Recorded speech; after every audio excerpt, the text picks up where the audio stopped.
Today we're talking about everything intercept stretching. Specifically, we're going to take a look at the research. We're going to look at some of the applications that have been used, including Werner Gunthors' Olympian approach, as well as the methods and applications I've used in my own training and to help others.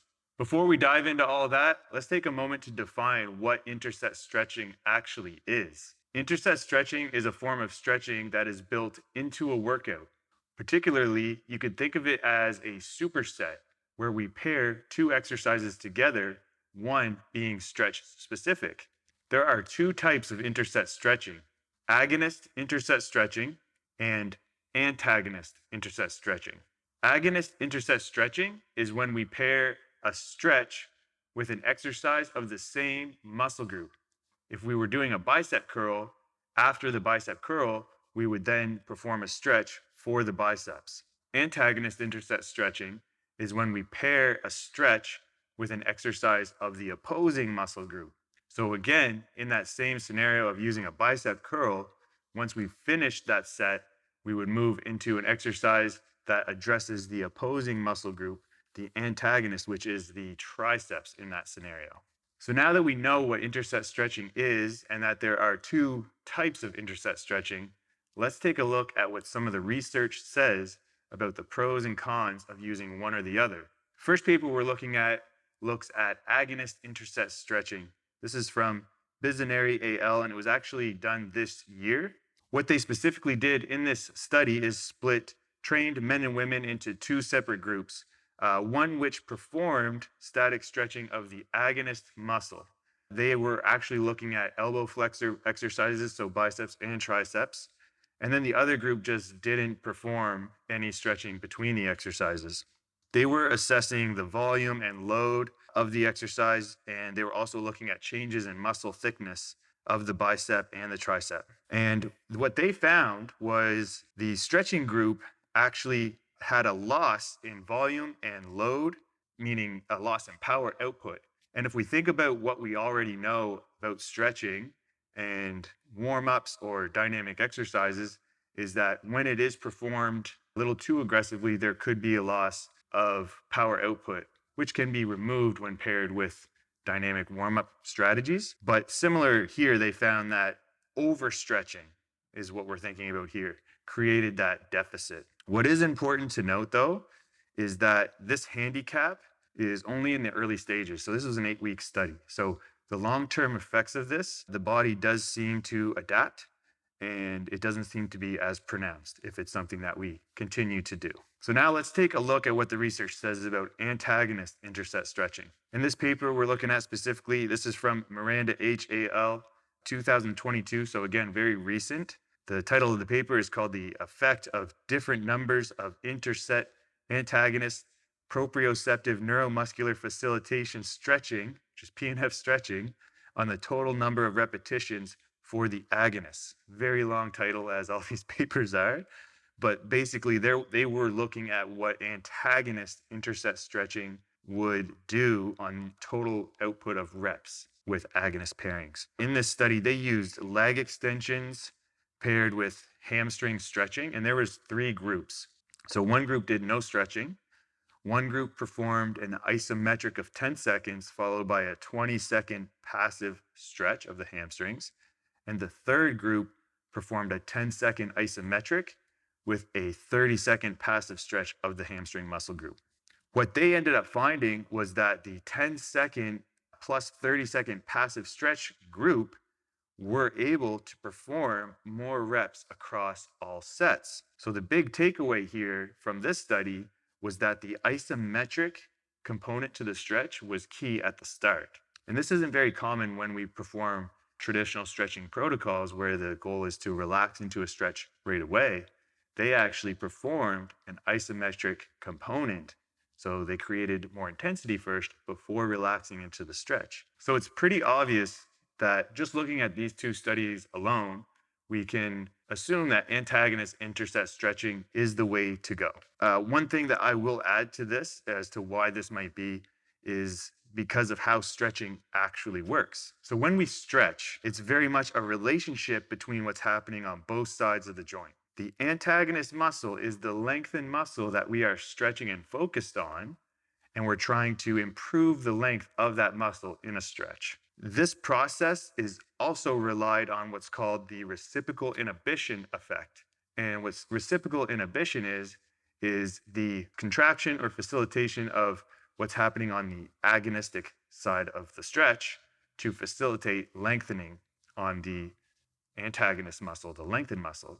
So that contraction on the agonist, the shortening muscle, will assist and help us lengthen out the stretched muscle. So now if you think about what's happening in an intercept antagonist stretching approach, is we're actually performing that reciprocal inhibition effect first by pumping the agonist muscle group. This will facilitate a relaxation of the hamstrings or muscle group that we're stretching afterwards to allow us to get more length so that when we return back to that exercise, we should potentially be able to get more reps because we can move through more range of motion. We have a more available range available to us.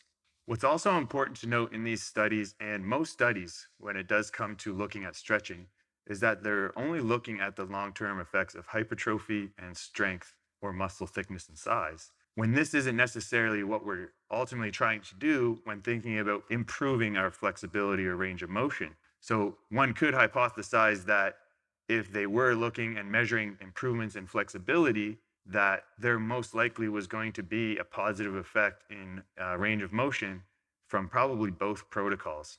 So with what we now know from the research, we can start making decisions for ourselves on how we would use intercept stretching. And in my experience, that's ultimately my approach when it comes to analyzing any of the research that's out there, is not so much being a dogmatic, evidence-based individual or coach, but looking at multiple results, multiple applications and methods, and then trying to make my own decisions on how that might help me or others that I work with. So now let's look at some training applications that have used intercept stretching. And the first one that I want to look at is Dante Trudell's dog crap method. The dog crap method is more complex than stretching, but there was a heavy component of extreme stretching built into these routines. And these protocols were used stretching the muscle group that was being worked. So this would have been agonist intercept stretching, with what we now know is not the most optimal approach for it. But Trudell's approach was extreme in that it was very much a loaded, heavy isometric stretch. And he believed strongly that this would help recruitment of muscle fibers for building muscle and bodybuilding. A lot of people swore by this approach back in the day, but it's not used as much anymore these days. I have used variations of dog crap training principles in my own practice for intercept stretching. And when I do decide to use those, I use them more towards the end of a session, or I build them into accessory work to ensure that all of my energy and power output is being saved towards main lifts, main portions of the session that are done at the start. Approaches that I have used include things like extending the stretch on the last rep. So this can be done by performing a longer hold within maybe a 15 to 30 second window. Obviously using a weight or dropping weight down to something that we feel like is manageable for us to feel that stretch. Or we perform a separate stretch after the exercise of the muscle group that's being worked. Okay, so last month I shared a post on Werner Gunthors' intercept stretching regime training for the Olympics. And for those of you that don't know who Werner Gunthor was, he was a thrower in track and field from Switzerland, and he was a champion. He was one of the best. If you don't know who he was, you have probably seen his training highlights surfacing social media for years. And these are the ones where he's jumping over hurdles, jumping over stairs. And when you watch the video, I mean, he's a phenomenon. He's like a freak of nature. Like when you see that, you're just like, man, that is an athlete. So if you dig a little deeper, you can actually find some of these other protocols that were used in his training for the Olympics. It included a lot of intercept stretching. So his coaches were experimenting with both antagonist and agonist intercept stretching approaches. The ones I shared specifically were him performing a standing leg curl or a lying leg curl, I believe, with a standing quad stretch. And then so that's antagonist. Then he was performing submaximal bench pressing, which was paired with a partnered stretch for the chest and shoulders and shoulder extension. So agonist interset stretching. And with what we now know about agonist interset stretching, we probably are thinking, well, that's kind of stupid for them to do that, knowing that there may be a power output deficit. But it's important to note here that Werner Gunther had a very long training history, and training history is important here. If you've been training for over a decade or more, or if you're at that level, these acute effects are not going to be as extreme. Also, looking through the coach's eye here, what they're thinking, this is a thrower. And if you guys haven't investigated specifically track and field throwers or javelin throwers, their training and some of the exercises they use are quite unique and unconventional. And reason being, like, they need access to every range of motion possible to get the most out of that throw.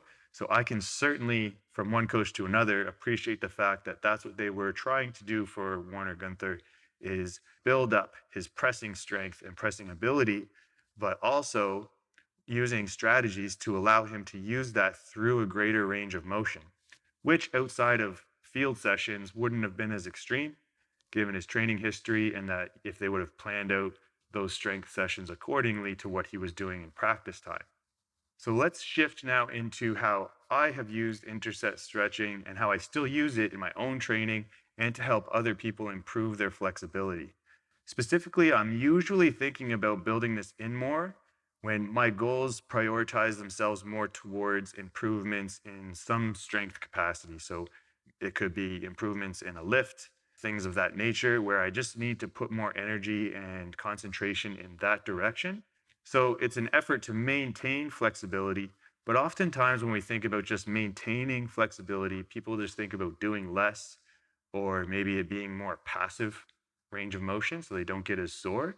But if we look at it through that interset stretching lens, we can maintain our flexibility to a high level of strength when it's done correctly. So if it's planned accordingly, you won't necessarily be losing anything. You'll actually just be improving your strength of your flexibility in a different way. I've basically been using more of the antagonist interset stretching approach for my practices and how I help others, based on it just being, as we've talked and discussed about before, very similar to what occurs when we stretch and what we want to have occur when we are improving range of motion. When thinking about doing this, I have a very half body split type approach to this. So if I'm splitting my lower body workouts up into 2 sessions, I'm going to look at big muscle groups on one day, like the quads and hamstrings. They pair very well together on the interset stretching approach. And on the other day, I'm going to look at other big muscle groups like the glutes, the hips, and the adductors. They also work very nicely together when we're thinking about pairing interset stretching protocols. For upper body, I will have a focus one day more on improving shoulder extension, and the other day more on improving shoulder flexion, which will have some other built-in strategies in there as well. But again, those two main movements, they work very well with a lot of other traditional exercises that we see in a strength program, so they're very easy to fit in. Of course, it's important to have flexibility-specific goals even when you're thinking about doing something like interset stretching. Otherwise, the effort intensity and application won't be as direct because we won't necessarily know what we're working for. So here's a couple of basic ones that I use for interset stretching that I think will help you if you decide to implement this into your own practice. Bending forward to touch the floor, touching the toes. This is also known as a pike position. So it's an expression of range through the hamstrings and folding down towards the floor that's very easily built into interset stretching protocols, and it's a great milestone for you to work towards. A couch stretch with full knee flexion and good hip alignment is a great goal to work towards for measurement of success and improvement in interset stretching protocols, along with things like a half split position, strength, and also just expression of range. And then we can look at various hanging and bending postures to evaluate how we're improving our capacity through the upper body and the shoulders and the spine. So these are some great starting points when thinking about how you will measure success when experimenting with these intercept stretching approaches. If you're still with me in this episode, I would like to invite you to check out the Range of Strength membership using exclusive code ROS25.